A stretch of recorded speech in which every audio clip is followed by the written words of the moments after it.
మంత్ర, యంత్ర, తంత్ర, మూలిక, రుద్రాక్ష, నవరత్న, హోమ, క్రియ, జ్యోతిష్య, వాస్తు, హస్త సాముద్రికాలచే బ్రహ్మాస్త్ర పరిష్కార మార్గం. శ్రేయం గురుదత్త. ఆత్మీయులందరికీ స్వాగతం. మనకు దిగ్బంధన మంత్ర విధానం అని ఉంటుంది. దిగ్బంధన మంత్ర విధానం అంటే రకరకాలుగా ఉంటాయి. శక్తివంతమైనటువంటి ఒక మంత్ర విధానాన్ని దిగ్బంధనం చేసి సంధించినట్టయితే దిగ్బంధనం జరుగుతుంది. దిక్కులు బంధించడాన్ని దిగ్బంధనము అంటారు. దిక్కులు బంధించడం. దిక్కులు అంటే ఇప్పుడు అష్టదిక్కులు ఉంటాయి కదా, 4 మూలలు ఉంటాయి, 4 దిక్కులు ఉంటాయి. ఇవి 8. జనరల్గా అష్టదిగ్బంధనము అంటారు, దశ దిశ దిగ్బంధనము అన్నారు. ఎందుకంటే పైన కింద కలిపితే మనకు 10 దిశలు అవుతాయి కనుక ఇక మొత్తం మనం దిశలుగానే భావించాలి. అందుకే అష్ట దిగ్బంధనము, అష్ట దిగ్బంధనము, దశ దిశ దిగ్బంధనము అంటే దిశలు అన్ని సైడ్లు అని అర్థం. ఇక్కడ మనం ఒక దిగ్బంధనము సంధించినట్టయితే దిగ్బంధనము మనకు దశ దిశలు దిగ్బంధనము ఆ దేవత చేయడం జరుగుతుంది. అంటే ఆ దేవత కాపలా ఉంటుంది. ఒక ముక్కలో చెప్పాలంటే ఎలాంటి చెడు రానియకుండా, నరదృష్టి కానీ ఏదన్నా కుటిల కుతంత్రాలు ఇవన్నీ కూడా రానియకుండా అమ్మవారు ప్రొటెక్షన్గా ఉంటుంది. 10 దిక్కులు ప్రొటెక్షన్గా ఉంటుంది. దీనిని దిగ్బంధనము అంటాం. ఒకరు వేసినటువంటి ప్రశ్న ఏంటంటే, గురువుగారు దిగ్బంధనము చేస్తాము, దిగ్బంధనము చేసిన తర్వాత మనము వేరే దేవత అంటే ఇంటి దేవత రాదు కదా. దిగ్బంధనం చేసాము, దిగ్బంధనం చేసిన తర్వాత ఇప్పుడు కులదేవత ఉంటుంది, వంశదేవత ఉంటుంది, ఇష్టదేవత ఉంటుంది. వారు ప్రతిరోజు నమస్కారం చేస్తారు, కొంతమంది పూజలు చేస్తారు, శ్లోకాలు, కొంతమంది మంత్ర సాధన, కొంతమంది ఇలా చేస్తూ ఉంటారు. ఇలా చేస్తూ ఉన్నటువంటి సమయములో ఇంటికి దిగ్బంధనము కనుక అయి ఉన్నట్టయితే మన పిలిచిన దేవతలు కానీ ఇంటి దేవతలు కానీ ఎలా వస్తారు? దిగ్బంధనం చేసినటువంటి శక్తి ఆ దిగ్బంధన దేవత వీళ్ళని ఆపుతుంది కదా అని ఒక శిష్యుణ్ణి ఇంకెవరో అన్నారంట. దిగ్బంధనం మీరు చేస్తే, దిగ్బంధనం కనుక చేస్తే మీ కులదేవత ఇష్టదేవత ఇంట్లోకి ఎలా వస్తుంది అని ప్రశ్న వేశారంట. ఇప్పుడు అర్థమైంది కదా ప్రశ్న. దిగ్బంధనం కనుక చేస్తే ఇష్టదేవత కానీ, కులదేవత కానీ, వంశదేవత కానీ వారు ఇంటిలోకి ఎలా వస్తారు అని. ఇది అంటే ఆలోచన విధానము ఒకటి, రాంగ్ ఒకటి. రెండవది ఏంటంటే ఆలోచన విధానము రాంగ్ అని కాదు, పరిపరి విధాలుగా ఒక విధానాన్ని మనం ఆలోచన చేయొచ్చు. సబ్జెక్టు లేకపోవడం, దీనికి సంబంధించినటువంటి సబ్జెక్టు లేకపోవడం వల్ల అనేస్తారు. ఒక రాయి వేయడం అంటారు కదా, ఏదన్నా ఒక అతను పనికి వెళ్తున్నారు అనుకోండి, ఏదో రాయి వేసినట్టు ఏదో అనేస్తారు. అనేసేసరికి వాళ్ళు ఆగిపోతారు, ఇది నిజమా అబద్ధమా అని. అనేటువంటి వారు ఎవరైనా సరే సబ్జెక్టు పూర్తిగా తీసుకోండి. ఏ సబ్జెక్ట్ అయినా కూడా పూర్తిగా మనం తెలుసుకున్న తర్వాత మాట్లాడాలి. లేదా సబ్జెక్టు తెలియకపోతే మీరు సైలెంట్గా ఉండాలి. ఇప్పుడు చేసే వాళ్ళకు ఇబ్బంది అయినట్టే కదా, అయిపోతారు.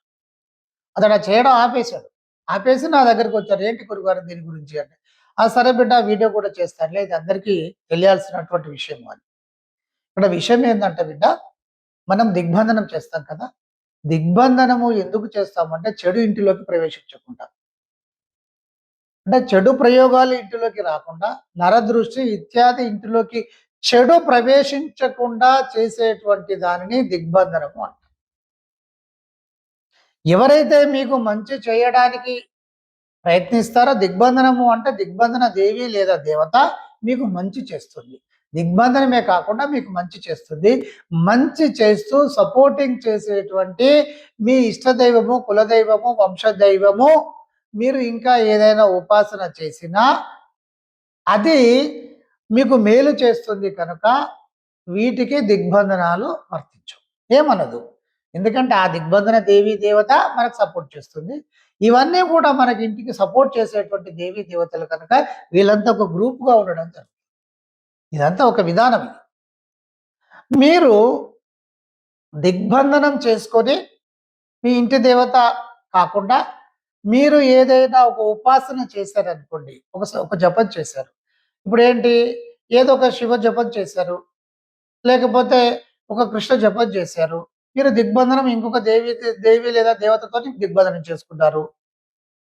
మీరు ఏ జపం చేసినా, ఏ దేవత గురించి మీరు చేస్తారో అది మీకు రావడం జరుగుతుంది. అంటే మీరు జపం చేయడం అంటే పిలవడం, ఆహ్వానించడం, ఆవాహయ రమ్మని చెప్పడం, ఏహి ఏహి పిలవడం. అర్థమైంది కదా? ఇలా రమ్మని పిలవడం, మంత్రజపం అంటే రమ్మని పిలవడం. కనుక ఆ దేవి లేదా దేవత మీ ఇంటిలోకి వస్తుంది. దీన్ని ఆపదు. ఇక ఇంకొక అత్యంత ముఖ్యమైనటువంటి విషయం చెప్తున్నాను ఈ సాధనలో. ఒక వ్యక్తి దిగ్బంధనం చేసుకుంటున్నాడు. దేనికోసము? చెడు ప్రవేశించకుండా దిగ్బంధనం చేసుకున్నాడు. అతడు ఏదైనా ఒక భూతాన్ని కానీ, ప్రేతాత్మని కానీ, లేదా ఇంకేదైనా చెడుకు సంబంధించిన రాక్షస విధానానికి సంబంధించిన మంత్ర జపం చేశారనుకోండి, అది వస్తూ ఉంటుంది. మరి అది వస్తూ ఉంటే మరి దిగ్బంధన దేవత ఆపుతుందా? మీరు చాలా శక్తివంతమైనటువంటి నరసింహస్వామి కానీ ఆంజనేయ స్వామి యొక్క దిగ్బంధనము, ఇంకేదో దిగ్బంధనం మీరు చేసుకున్నారు. చాలా శక్తివంతమైన దిగ్బంధనాలు ఉంటాయి, చేసుకున్నారు. మీరు కర్ణ పిశాచిని ఆవాహన చేస్తున్నారు. కర్ణ పిశాచి వస్తూ ఉంటుంది. లేదా కర్ణ పిశాచి పక్కన పెట్టండి, ఏదైనా ప్రేతాత్మ, భూత ప్రేత పిశాచకు సంబంధించినటువంటి జపం చేస్తుంటే అది కూడా రావడం జరుగుతుంది. మరి దిగ్బంధనం ఏం చేస్తుంది? ఆపుతుందా? ఆపదు. ఎందుకు ఆపదు? మీరు పిలుస్తున్నారు. మీరు ఎవరిని పిలిచినా ఆ దేవి దిగ్బంధన దేవి దేవత ఏమనదు. అలాగే మీ ఇంటి దేవతలు కానీ, కుల దేవతలు కానీ, వంశ దేవతలు కానీ ఏమి అనవు, వాటిని అడ్డుకోవు. పిశాచ విద్యలు మీరు చేసినా, దైవికమైనటువంటి విద్యతో మీరు దిగ్బంధనాలు చేసినా, పిశాచాలను పిలుస్తున్నారు, మీరు ఆహ్వానిస్తున్నారు మంత్రజపం ద్వారా, అవి వస్తాయి. వీటిని ఆటంకపరచడం అనేటువంటిది జరగదు. ఈ దేవతా శక్తి ఏది కూడా, దిగ్బంధనం ఏది కూడా ఆటంకపరచదు. మరి ఏం జరుగుతుంది?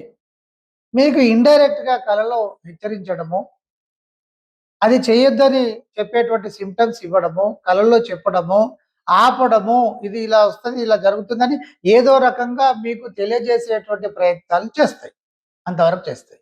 అది తెలుసుకొని మీరు ఆపారనుకోండి, సరే, అది ఆ మంత్రజపం ఆపగానే ఆగిపోతుంది, ఇంకా రాదు. ఆ మంత్రజపము సిద్ధించిన తర్వాత, పాయింట్ అర్థం చేసుకోండి, ఆ మంత్రజపము సిద్ధించిన తర్వాత దాన్ని వదిలిపెట్టాలంటే దానికి వేరే ప్రాసెస్లు ఉంటాయి. నంది చెవిలో చెప్పినా కూడా కొన్ని వెళ్ళవు. అర్థమైందా? సిద్ధించిన తర్వాత వాటిని పంపించడము అనేటువంటిది కష్టంగా ఉంటుంది. మళ్ళీ అది వద్దు అని చెప్పేసి వదిలించుకోవడం కష్టంగా ఉంటుంది. కానీ మీరు సిద్ధి కాలేదో, మీరు చేస్తున్నారు అనుకున్నప్పుడు మీరు ఆ చేసేది ఆపేస్తే చాలు. అంటే పిలవడం ఆపేస్తున్నట్టు లెక్క, అది అయిపోతుంది. ఇంకా అలా మీరు అది ఆపారు అనుకున్నప్పుడు మీరు కాస్త ఈ దేవతా మంత్ర విధానం ఏదైనా ఉంటే అది ఎక్కువగా చేసేసుకుంటే సరిపోతుంది. మీరు ఆపి ఇక వద్దు అని మీరు నిశ్చయం చేసేసుకొని, నమస్కారం చేసేసుకొని, దాన్ని కూడా నమస్కారం చేసి ఇక వద్దమ్మా అని చెప్పేసి మనసులో అనుకుని ఆ దేవతా మంత్ర విధానాన్ని పట్టుకుంటే అప్పుడు మళ్ళీ ఆపడం జరుగుతుంది. ఎందుకంటే కర్మ మీరు చేస్తున్నారు, మీరే నిర్ణయం తీసుకోవాలి.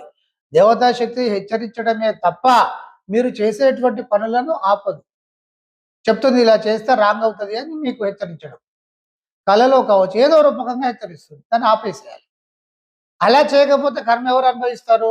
మీరు చేసుకున్న కర్మ మీరు అనుభవించకపోతే ఇంకెవరు అనుభవిస్తారు అనేటువంటి ఒక నానుడి ప్రకారం జరుగుతుంది. ఇప్పుడు మీకు చాలా క్లారిటీగా వచ్చింది కదా. అందుకని విధానం తెలుసుకొని చేసేటువంటి ప్రయత్నం చేయండి. అందరికీ బ్లెస్సింగ్స్. మంత్ర, యంత్ర, తంత్ర, మూలిక, రుద్రాక్ష, నవరత్న, హోమ, క్రియ, జ్యోతిష్య, వాస్తు, హస్త సాముద్రికాలచే బ్రహ్మాస్త్ర పరిష్కార మార్గం.